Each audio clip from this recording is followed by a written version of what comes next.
Hi everyone, I'm Jennifer Roberts and welcome to Florida Hospital's Health Chat. This is our monthly web chat where we pick a topic and provide you a Florida hospital expert so you can get some of your health questions answered. We have conversations for just about 20 minutes here on the web. It's over the lunch hour, so hopefully you can get some of your health questions answered while you take a little break from the office as well. Today's topic is one a lot of people experience. Today we're going to talk about joint pain. Our expert today is Dr. Brian Vickaryous. He's a Florida Hospital orthopedic surgeon. And of course, I've got a couple of questions and we're going to get this started, but we'd love to have you participate as well. If you'd like to have a question answered while we're going through this live, please just type it in there on the screen. You can also use social media as well to type in that question. We'll be looking out for those too. So let's get things started. The doctor is in. Welcome, Dr. Vickaryous. Thank you, Jen. All right. How are you doing today? I'm doing great. I'm doing great. So Great. let's talk about joint pain. How common is joint pain in adults? Joint pain probably is one of the #1 maladies in the United States in adults. Using the knee for an example, just the knee alone, 1 out of every 2 adults in their lifetime will succumb to knee osteoarthritis. And there's a myriad of factors for that. Obviously, we're living longer, and it's a wear and tear phenomena. So the longer you live, obviously, the more wear and tear you put on your body. But there's other factors that go into it. But joint pain obviously can affect any joint, including the knee, the hip, your fingers. And some people even have it in their jaws. So yeah. it depends. Wherever you have a joint, there could be some arthritis. Right. Why is it so common? I mean, obviously we got a lot of joints, so that's a possibility too. Well, traditionally, we would look at a history of family history. Some people, it's in your genes that you might have had an aunt and uncle, your mother, a brother or a sister, in their 40s or 50s that had real bad arthritis. And usually those are the people that also have that family history of arthritis that might have a problem if no one in their family had a previous injury. But we're also becoming more active. People are doing extreme sports. We've had a generation that now is becoming, I guess, the baby boom, that they don't want to slow down. But the things that they've done their whole life are starting to catch up with them. So you've done a lot of things throughout your lifetime. You've been active. You've probably increased your risk for some injuries over that course of that lifetime. So it can be post-traumatic osteoarthritis, where down the road you get an injury 30 years before, and down the road that knee wears down, or that hip or shoulder or whatever, albeit joint, that you injured. Lastly, something that might be even more ominous is something that I'll be seeing probably now and through the end of my career, which is obesity.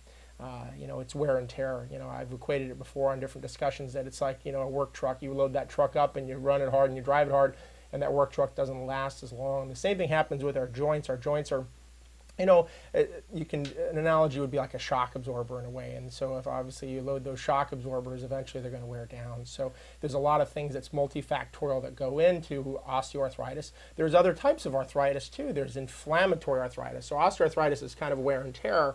Inflammatory arthritis is something that you might be seeing, or you would see a rheumatologist for, but it might eventually, if it goes long-term where you have long-term damage in that joint, you see an orthopedic surgeon like myself when you start to have end-stage problems or things that need to be addressed. But in inflammatory arthritis, something like rheumatoid arthritis or gout or psoriatic arthritis, so it could be any of a number of things, but there's a lot of different things that can cause arthritis. Absolutely. There's so many things that cause it. Are there ways, if you don't have the joint pain now, but you're living that active lifestyle, you want to keep it up, are there things that people can do just to prevent it altogether?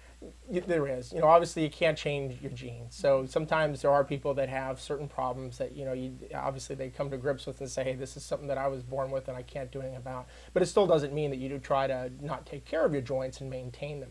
A healthy diet, and this goes back to the obesity thing, and obviously I'm a physician first and maybe a surgeon second, or vice versa, but I have to address that. And I think that with the epidemic of obesity, that we all need to look at ourselves in the mirror and not just say I've got pain, but say, what have I done for myself today to make myself a better person, healthy, to try to minimize whatever problems I have. And for the joints, that goes, not being said that, hey, maybe you can't run a marathon, maybe you can't be a triathlete, maybe you can't go out and play soccer or throw the football anymore, but there are certain things you can do. There's pool exercises, there's stretching, there's yoga, there's a lot of different things that you can do, whether it's keeping a balance of weight, a balance of muscular health, muscular training, and some type of stretching type of regimen to keep your muscles strong and to keep your joints mobile. Because down the road, eventually, if you do need something done, obviously the more strength you have and the better range of motion you have going into a procedure, the better off you're going to be after that procedure too. So there's certain things that you do now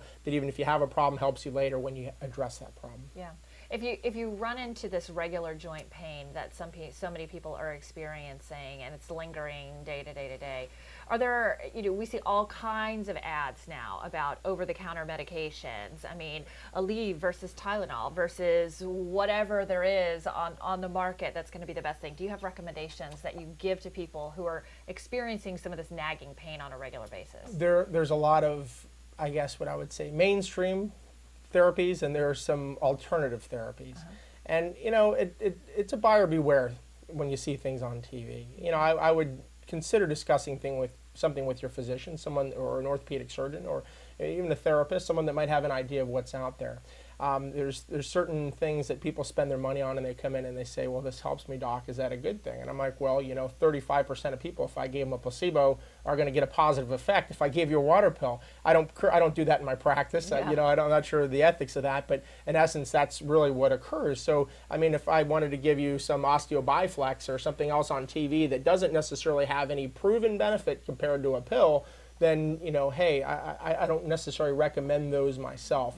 Now, the first line treatment and things you can do that are over the counter, we went over some of the lifestyle modifications and things like that. That's probably the most important thing that we miss sometimes, is looking ourselves in the mirror and saying, what can I do to make myself a better person and my body, function better than it currently is?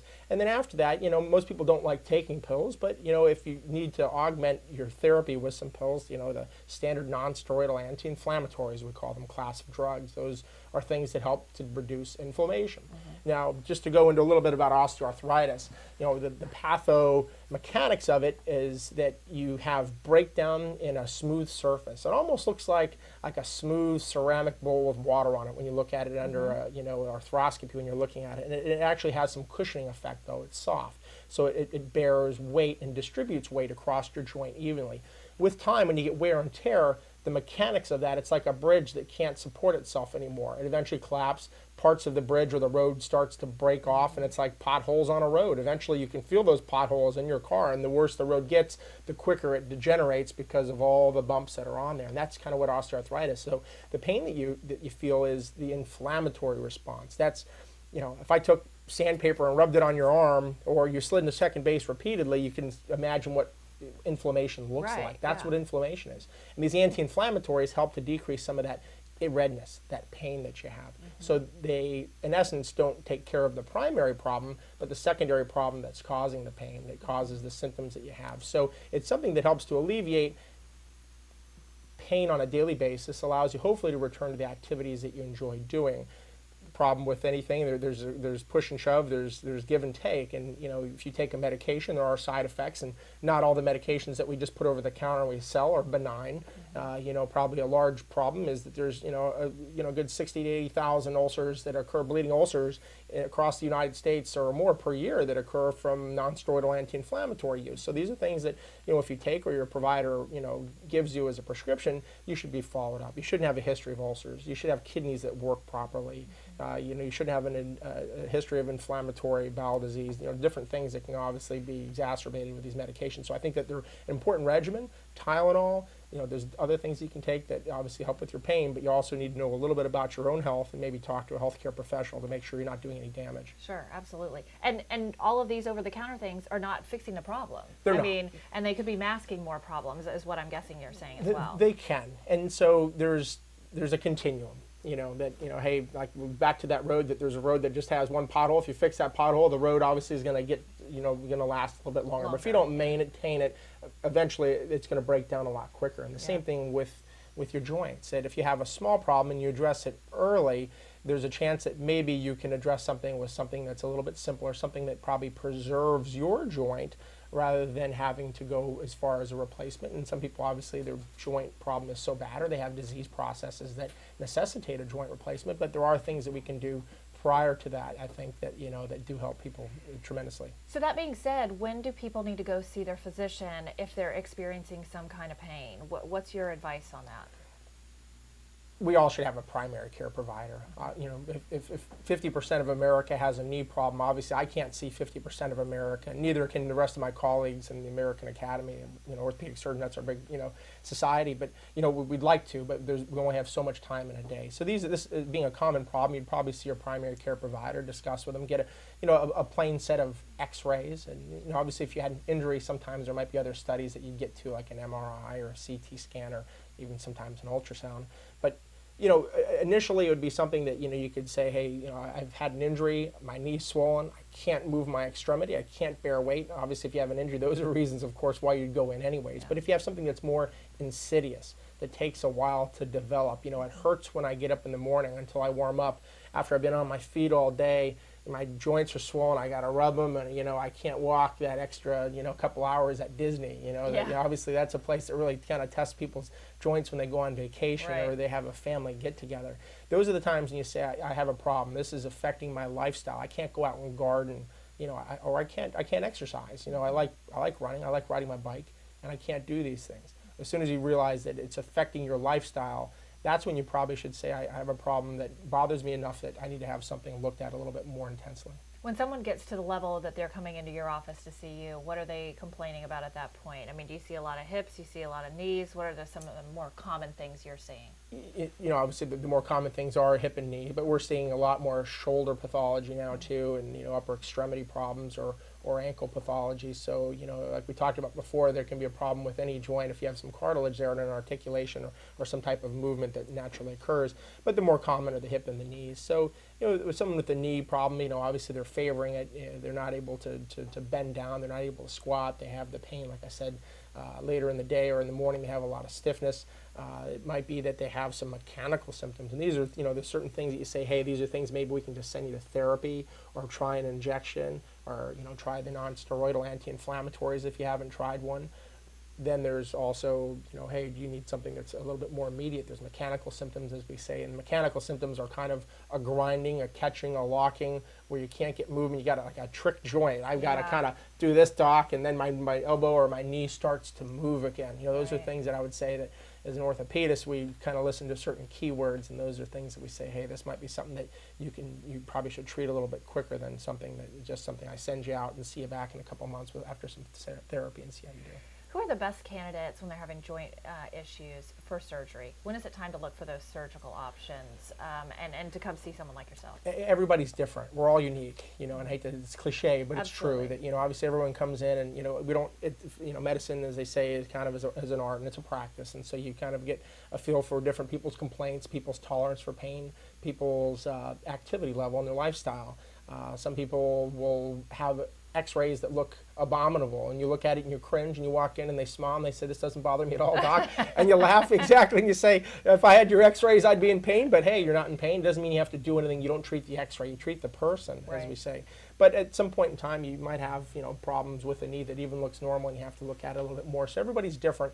But when it becomes something that, you know, you've got an identifiable pathology, obviously say, hey, this is something that I can hang my hat on and tell you that I can make you better, or we can make an improvement in your lifestyle, you know, that you meet certain indications, right? And a young, no, I shouldn't say young. You should say a person that's active and wants to get back to a certain level of activity. They lost a level of function, and they know that they can get back to it. And that's really what you're looking for, that you can make a difference in someone's functional activity and their lifestyle, so that they say, hey, this was a positive thing in my life. Well, let's go through some of the options for surgery that are out there. You know, let's talk with some of the least invasive opportunities that you have to treat someone surgically, and then we can go into some of the more, you know, more invasive ones, I guess, maybe the best way to talk about it. Tell me what's on the lower spectrum of the surgery scale. Well, I mean, I guess invasive things. I'll go back to the injections. Obviously, you can just do a trial of injections if you fall into a category. Not everybody needs injection, and not everybody likes having injections. But I think it's something that you can try. Yeah. It's a non-surgical option. People can, you know, get better with that. And you know, let's say you get past that point, or you meet some indications for surgery. You know, probably the more simpler things, it would be like an arthroscopy, using a camera that we have on a small instrument that we can go in and we can look thoroughly through the joint and address some pathology. Usually you might see some of that on an exam, and when you talk to someone, you have a clinical suspicion what's going on. Usually, sometimes we also get studies like an MRI that kind of directs you to where you're at. And those are focal problems usually that that, hey, if I take care of this focal problem and it hurts in that area, that person's going to get better. And so that's obviously simple. Those are small poke holes. Usually it's same-day surgery. Usually people can get up a little bit quicker. Yeah. If you have areas of damage in your joint, we talked about those potholes, and consider that like a pothole almost, that you have just 1 or 2 potholes. Sometimes you can do smaller things that we call, and it slows you down a little bit on your recovery, but they're still less invasive. So in order for that pothole to fill, obviously the car doesn't drive over it until the asphalt heals again. Yeah. And unfortunately, it doesn't heal just in a day or two. When we put new cartilage, it takes time. And there's certain procedures that we have now either that are kind of fillers, or they're biologic fillers today. We actually have things that look more and act more like cartilage. So if you catch things early and you resurface someone's joint, it might prevent the rest of the joint from breaking down in the future. But to do that, they probably take 3-4 months on the recovery scale, a little bit longer, because you're waiting for something that is almost like gelatin when you put it in to become hard enough to bear weight. After that, you start seeing people that have more advanced disease, and they might have different compartments that are involved. So just to go over the knee as an example, we keep talking about the knee, but the hip is an example too. But the knee is unique. It has 3 compartments. It has a patellofemoral joint underneath your kneecap in the front and anterior aspect. The medial part on the inside of your joint is where people might point to pain, or you have a lateral aspect. So the inside, the outside, and the front.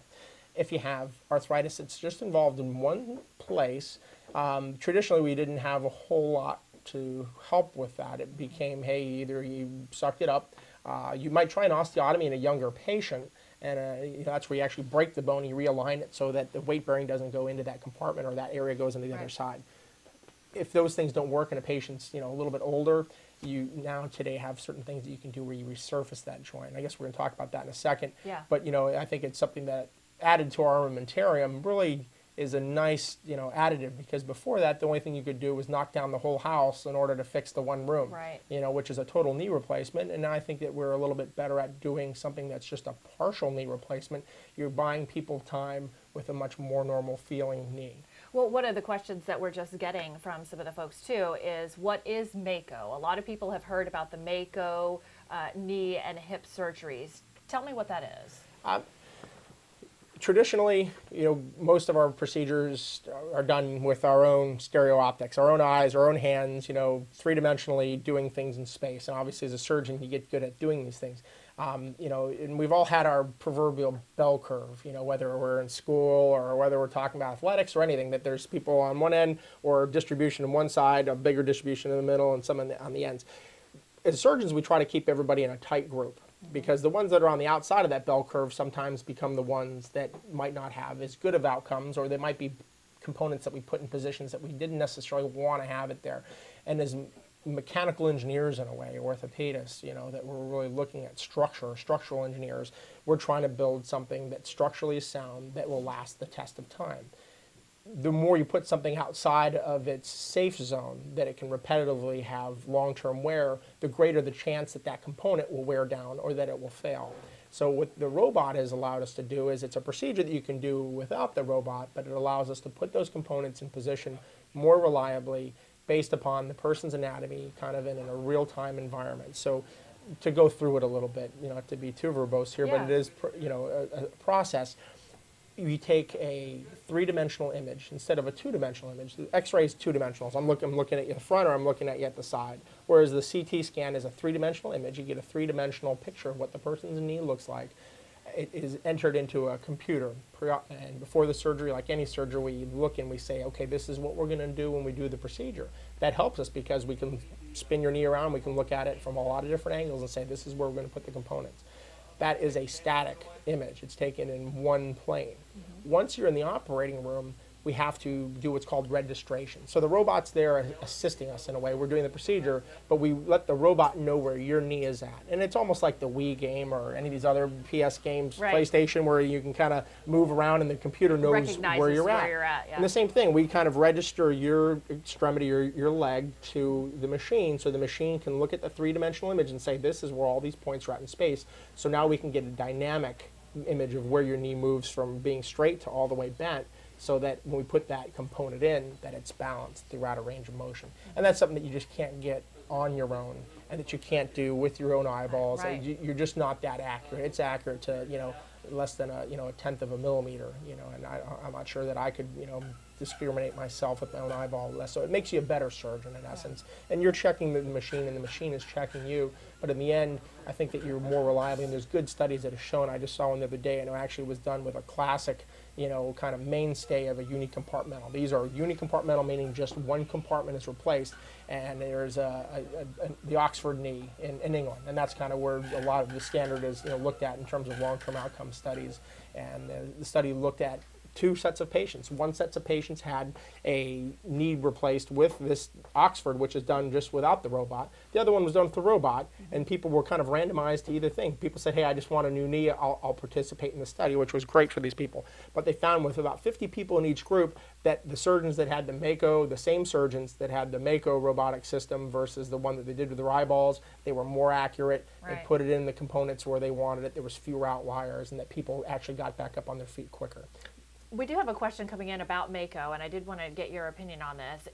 Is Mako something that's pretty rare, or is this something that's been commonly done these days? The Mako robotic system has been around since about 2008. So there has been, every year there's been growth in the amount of patients that have been treated with this particular procedure. So it's not something that you're going to find at every surgical center throughout the state or the country. But it's something that you can find at different places in larger, probably metropolitan areas at this point in time. So it is something I think that is, not just unique to this facility. There are other facilities that do have that, and there's good data with a lot of different surgeons showing that there is a beneficial effect to a lot of different people. So it's a reproducible thing. So the one thing you look at when you do your procedure is this something that makes an effect, but two, is it reproducible? And it is reproducible. And one thing I wanted to touch on with you quickly as we try and wrap things up is also, rehabilitation after surgery. What kind of recovery, whether it's Mako or full knee replacement or joint replacement, what are some of the things people should do? With recovery, everybody's unique again. Yeah.